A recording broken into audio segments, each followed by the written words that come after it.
I am Edlira Vakash, a senior lecturer of computing and data science at Birmingham City University.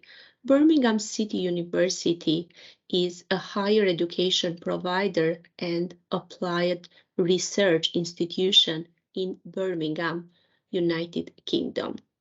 In this project, our role is to contribute in the semantisation of rules and regulations.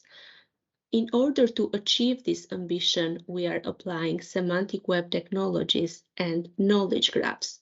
We are also working in reducing the manual effort of extracting the rule from textual documents by using artificial intelligence and natural language processing techniques.